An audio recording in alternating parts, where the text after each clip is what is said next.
As you, dear listener, are hearing this podcast, I am on the ground in Iowa, but there is somebody that has been watching the developing caucus for much, much longer than that. His name is Seth Masket. He is a professor at Denver University and, of course, the director of the Center of American Politics at that institution.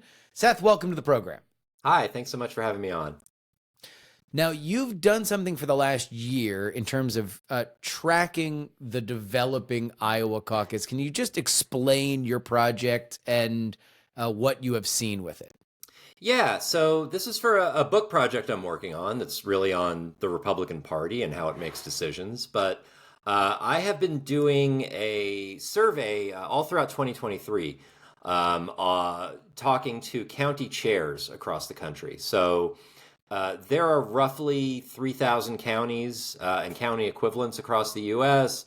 Just about every one of them has some sort of a Republican Party organization. And I have been seeking out the chairs of those organizations to get a sense of how they're thinking about the Republican presidential contest and sort of other features of the political system and where their party is. I started back in February of 23, and I've talked to them about every 2 months since then. So this isn't just in Iowa, this is nationwide. This is nationwide, yeah. Wow. So Iowa is just happens to be a fraction of that. That's fascinating. Yeah. So this is something that you've identified as many as you can, and then you're just sending an email, giving them a call. I mean, that's a pretty heavy load. Yeah, I had some students help me try to identify as many of them and find as many emails as I could, and then reach out over email to conduct a survey.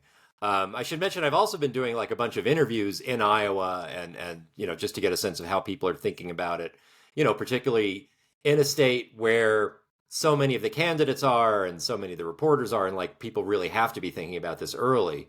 But yeah, part of it was just I was interested in kind of, when I'm thinking of county chairs, I'm thinking of sort of like the middle management of a political party, people who, we're not in an era really where like local party leaders can necessarily dictate who's going to become a delegate or anything like that. They don't have that kind of direct power, but they do tend to be very plugged in. They pay close attention to politics. They're well connected to other people, to donors and other people who are very politically interested, and they have some sense of what's going on. And I was really kind of interested just, how they're sizing up the candidates and how that might differ from the rest of the party. And that's specifically true with Iowa, which is extraordinarily retail campaign heavy. I've often joked on this show that the candidate that wins is often the one that can memorize the names of the most cats of the voters in that state. But county chairs do matter because they do track a lot of things in terms of candidates visiting, which happens from a very, very early stage. So let's go all the way back to February when you first start talking to people. At this stage, we have one announced candidate, that's Donald Trump, and we are on the verge of other people jumping in. What was the first blush of your research into Iowa county chairs? Yeah, so it was really fascinating. Back then, I approached this question a few different ways. Usually I would just start by asking, are you committed to a candidate at this point in the presidential race? And back then, about 50% of county chairs I spoke to were saying, no, they're not. So, they were, kind of keeping their powder dry, waiting to see who emerges and who doesn't. Among those who did say that they had picked a candidate, about half, this is like last February, this is almost a year ago, about half are with Trump and about half are with Ron DeSantis. So it really looked very competitive at that point.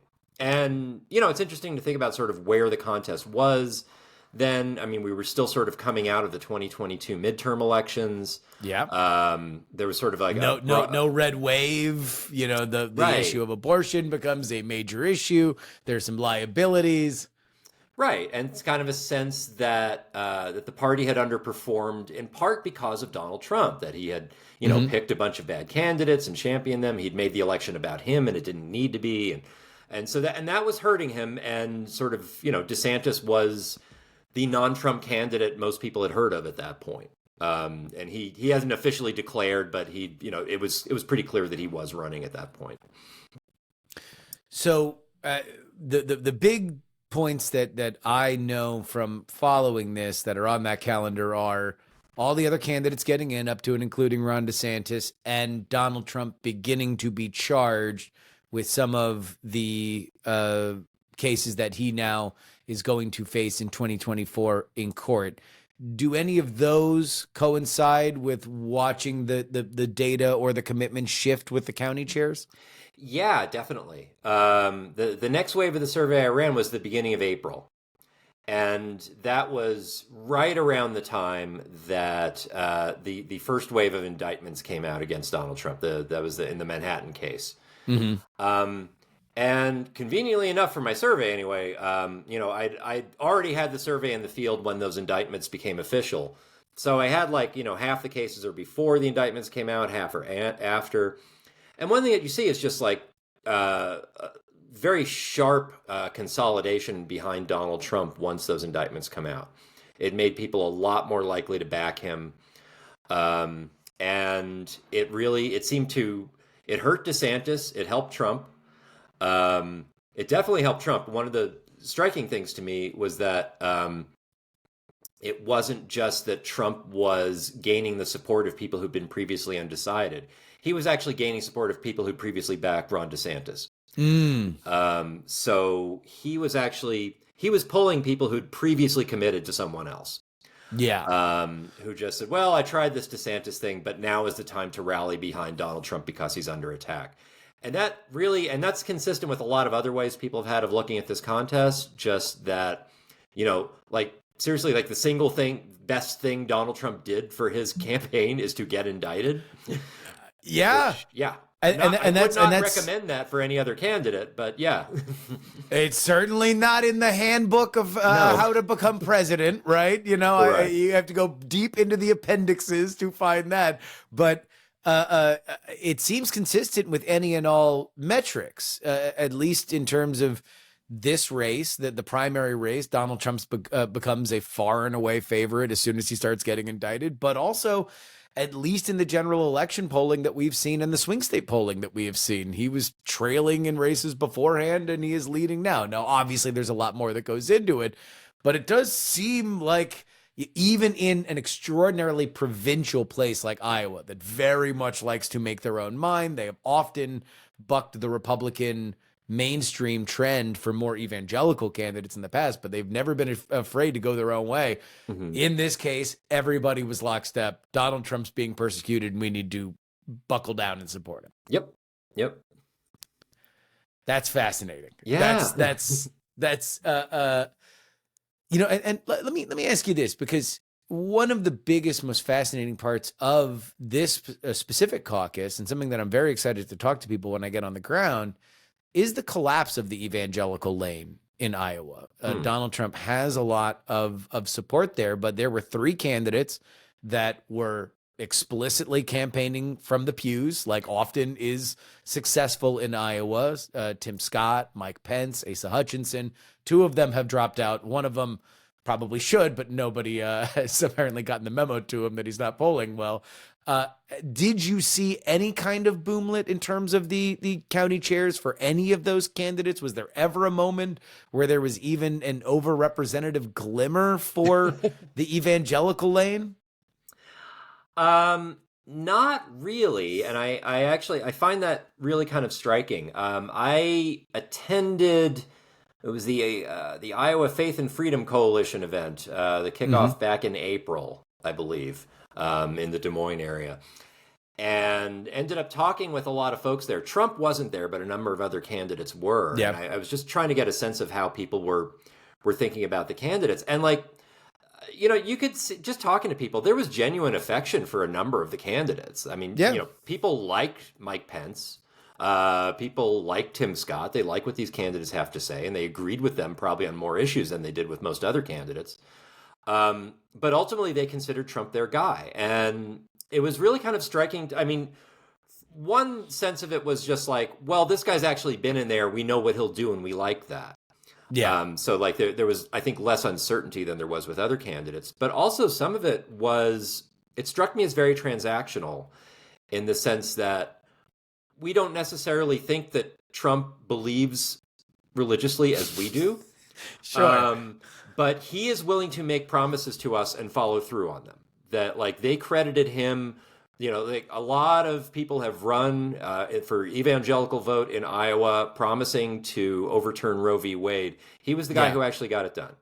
And that just creates an enormous reservoir of goodwill for him. Even if they don't think he's a good Christian necessarily, they're just like, this guy cares about what we care about, or he's willing to make promises on things we care about and actually get them delivered in ways that like Rick Santorum never could or Mike Huckabee never could. And so like in many ways that vote was never really available for the other candidates. I'm going to make an analogy here that's probably not very well thought through. So, but we love that here. We love it here. Half-baked analogies are our bread and butter. So in 2020, when Democrats were trying to pick a candidate, there were a number of pretty good candidates. Like Kamala Harris and Cory Booker in like 2019 were looking pretty solid, and I think that the sort of consensus was, wow, if one of these folks can really get the black vote behind them, they could really go places. But they couldn't because Joe Biden already had that locked down. And there was a very pragmatic sense from a lot of black voters that it's like, we have no problem with these other candidates. We think Joe Biden can actually win and deliver on the things we care about. Yes. And I think there's a similarity there to how evangelicals are viewing Trump, in the sense that it's not like they don't like some of these other candidates. It's just that they think this guy can actually get it done.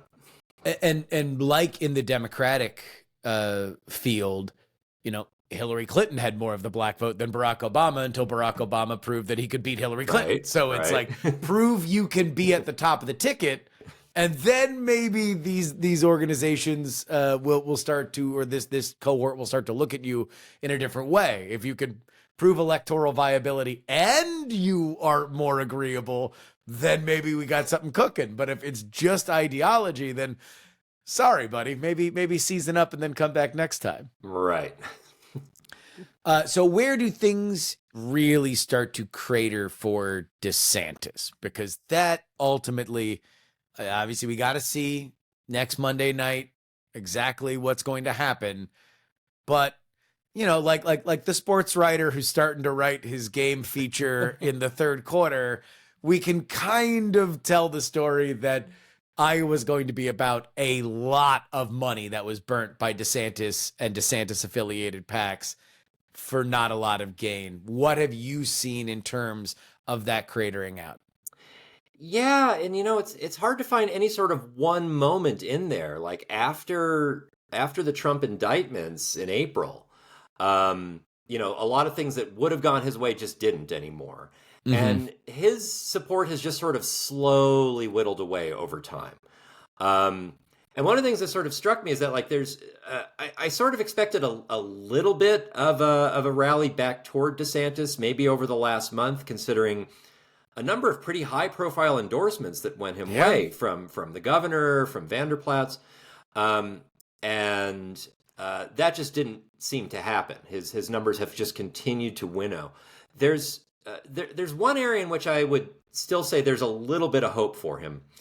So I've asked these county chairs a couple of other different questions. One is, regardless of who you're, whether or not you're supporting anyone at this point, who are you open to? What candidates are you open to?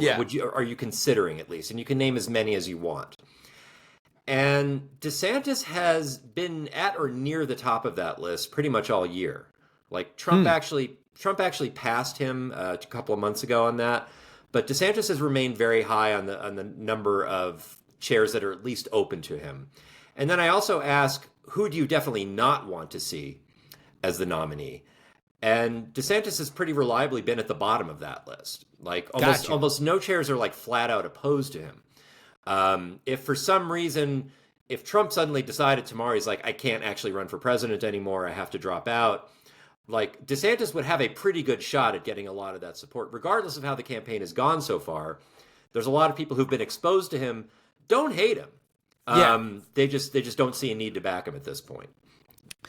So based on your findings, this seems like in terms of the DeSantis issue, it might just be more about the Trump show and less about a stunning indictment on DeSantis that he pulls the full Grassley, goes to all 99 counties, and yet people like him less. But it might just be attrition because Trump is popular and he's persecuted, and it's everybody get in the car. We're running Trump again.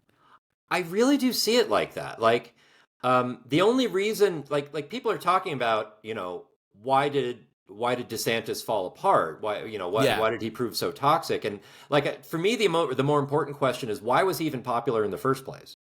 Yeah. And I think the answer to that is just like, he was a household name in the sense, he ran in 2018 for governor, basically running on Fox News. So basically, Republicans all across the country knew his name at that point. And when Trump was relatively unpopular coming out of 2022, he inherited a lot of that.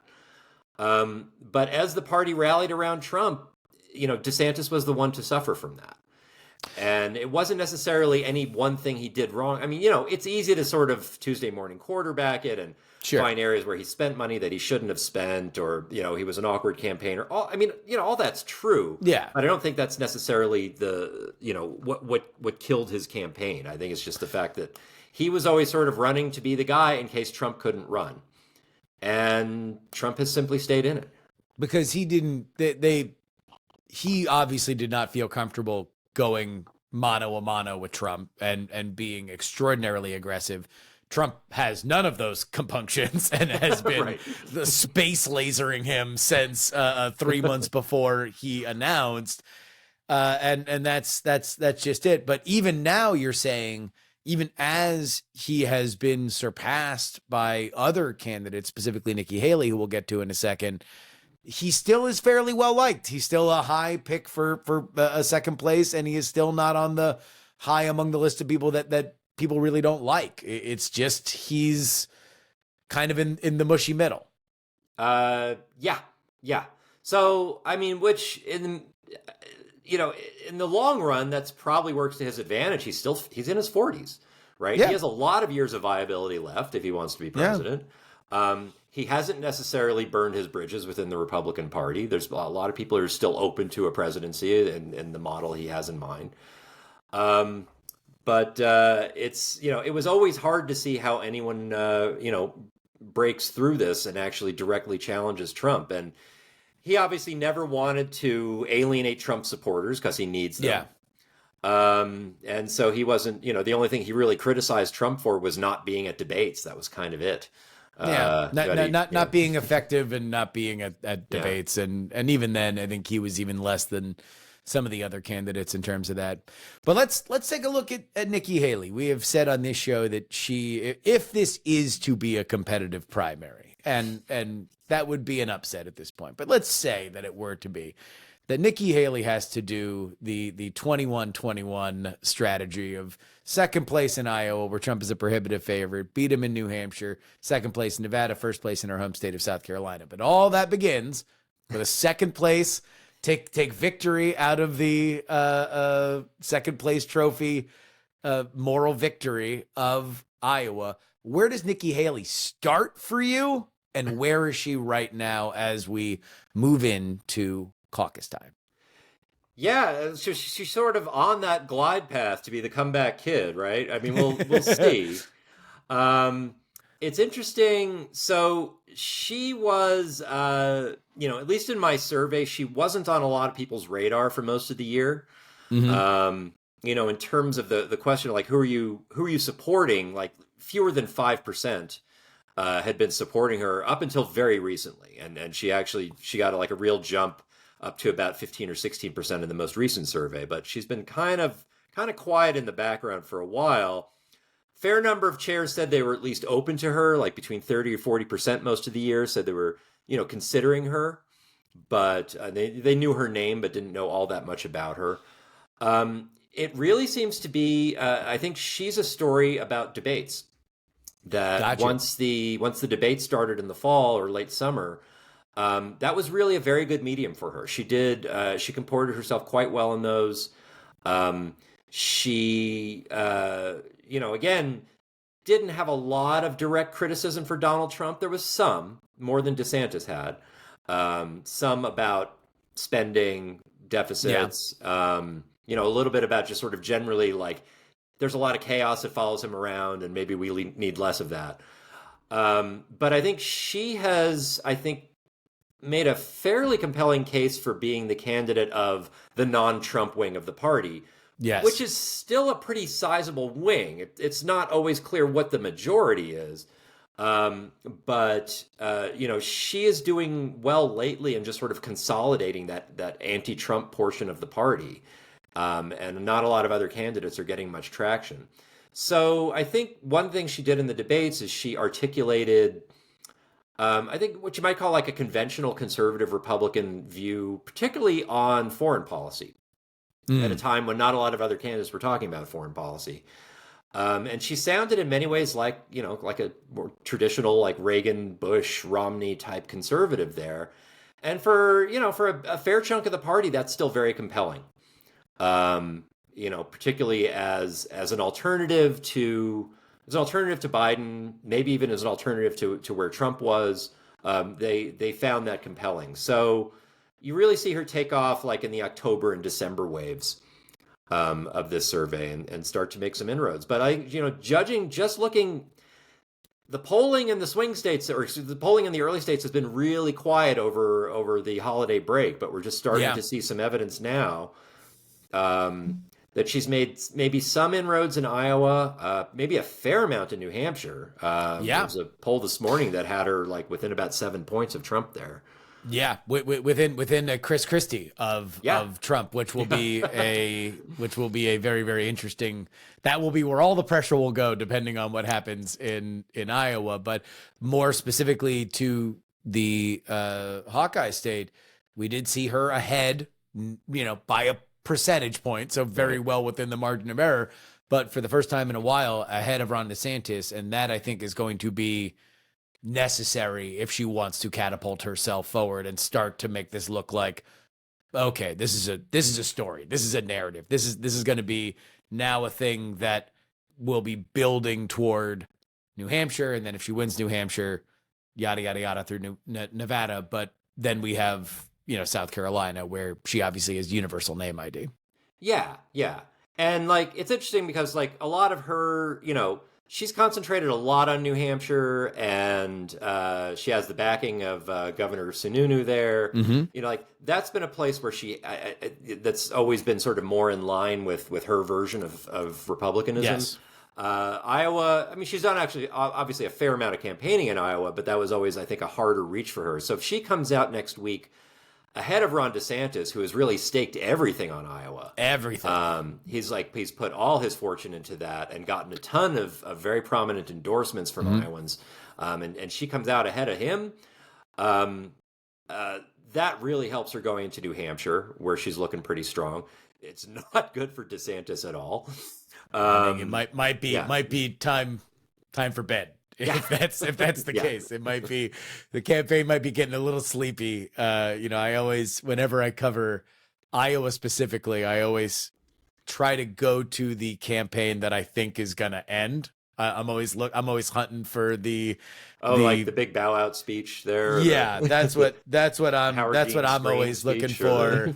Yeah, well, that was the opposite. I mean, hopefully, fingers crossed, I can get something. Last cycle, I got lying dog face pony soldier with Biden in New Hampshire, and then I got Tom Steyer dancing with Juvenile playing back that ass up. So wow, hopefully that was a good haul. It was a good haul. You picked him, man. We have fingers crossed. We have fingers crossed for this cycle.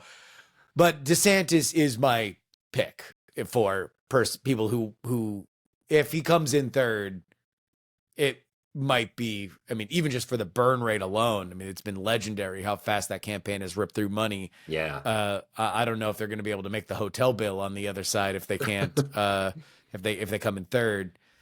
Let me ask you about one more candidate, somebody that has spent an extraordinary amount of time in Iowa. I think I saw some data today that said he has, by hundreds of events, lapped everybody else in this race.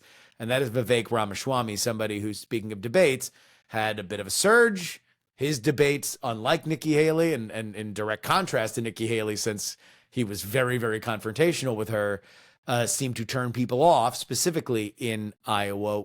What did you see? Did the county chairs ever give Ramaswamy a sniff? Somewhat in like the middle of the year. And that's an area where like even before he showed up in the debates, just when I would talk to people, his name would come up a fair amount. I think in part because he was doing a lot of campaigning. Yeah. He spent a ton of time in Iowa, New Hampshire, and some in South Carolina and Nevada. They noticed him, and I talked to a few county chairs who were telling me that when people at their meetings say, when you ask them like, well, what candidate should we reach out to? Who do you want to hear from to maybe come and visit us? Like Ramaswamy's name would almost always come up. They were just interested in him. He just sounded he sounded bright. He sounded confrontational. Like there was a lot of just sort of like initial candy there. And I think that served him well in the first debate, where he was very good at getting people to talk about him and talk at him and, make himself kind of the center of controversy, just to increase his name ID. I don't know that he ever had another gear to shift into. Yeah. He was just always going for the confrontational thing. And I think that wears thin after a while, particularly like all the other candidates clearly despise him. Well, except for one who didn't show up on stage, right. Which, I think that's the other thing that I think is very quick to happen right after Iowa. If not, I predicted it possibly before, is he joins his rightful place being beamed up to the MAGA ship and opens Trump rallies for the rest of the cycle, which I think is kind of his natural place in this particular campaign. Yeah. But you say that, so the county chairs were interested in him because I think he was a great example of, an Iowa tradition. Iowa does like to make stars. Iowa does like to reward people that show up a lot. They love the people that are going to be at every Elks Lodge and Pizza Ranch up and down for a year ahead of time, every steak fry, if it's on the Democrat side. So like he did it. He has made a name for himself, but the word from your data was nice, but not yet. Yeah, I mean, it's people were briefly interested, and in the more recent surveys, they lost interest. He was never very high. Like, very few people said they were committed to him. At least in the middle of the year, people were saying they were open to him. Yeah, those numbers have dropped. His negatives have risen pretty substantially. So I don't know. I mean, obviously he's in his 30s. If he wants to do this again, he's got a lot of options down the road. Yeah. But, I don't know that he's made a ton of friends this year. So, yeah. Does he top the list of the absolutely nots, of that negativity list? If not him, then who? No, he's approaching it, but he's not there yet. No, all year long, the do not want list has been topped by Christie. Which not terribly surprising, because like Christie's one thing has been very explicit opposition to Donald Trump, and people, and 50 to 60% of chairs did not want to hear that. So yeah, they don't know what he's doing, but they don't think it's running for president. If Nikki is second, it will be interesting that we kind of have a little bit of a Three Bears situation where the never Trump element of Iowa, Christie too hot, Ron DeSantis too much like Trump, and Nikki Haley might be just right. She is critical, but she is not an incendiary bomb thrower. She is not there to totally trash the idea of Donald Trump. She is there to try to present an alternative that isn't explicitly I'm Trump but not Trump, in a way that DeSantis has almost, by the book said, I'll be Trump, but I'll actually get things done. That's been his chief criticism of Trump, is that he wasn't effective enough. Right. Well, there we go. It'll be very, very interesting to see. And thank you so much for tracking this. And I'm very excited that this was a nationwide situation, because I'm sure that there's a ton of data, not only for all of the events that will continue to unfold here on our primary calendar, but also for the general election ahead of time. Do you have a time frame on publishing either more of that data or the book that you're working on? I will likely do at least one more round of this survey. I want to see how things end up after New Hampshire. And particularly, I think Nevada is going to be kind of a mess, right? Because you have both a primary and a caucus, and Haley's in the primary, and the other candidate. Like it's. And also, if you're surveying county chairs that matter in Nevada, you can single it to a singular, right? It is county chair. It is Clark County. That's pretty much it. So goes Clark. So goes all of Nevada by the numbers. It's like 75% of the population. Right. But there's going to be a long stretch after that, and the whole middle of February in which really nothing is happening. And I'll probably want to run a survey then and just see how things are shaking up, see who's dropped out of the race at that point, and just see how this is going. So I'll be working on this and hopefully figuring out this book over the course of the next year. Maybe have it out sometime in late 2025. That's the dream right now. Well, I know I, for one, will be very, very excited to read it. Seth Masket, where can people find you? You can find me at sethmasket.com. You can also track the work I've been doing to publicize this can mostly be seen at my Substack called Tusk, Tusk, which is at smodus.substack.com. You'll love to see it. I would highly recommend everybody go ahead and read through it. It's been a fascinating follow. Thank you very, very much, Seth, for joining us. Great talking to you. Thanks so much for having me on.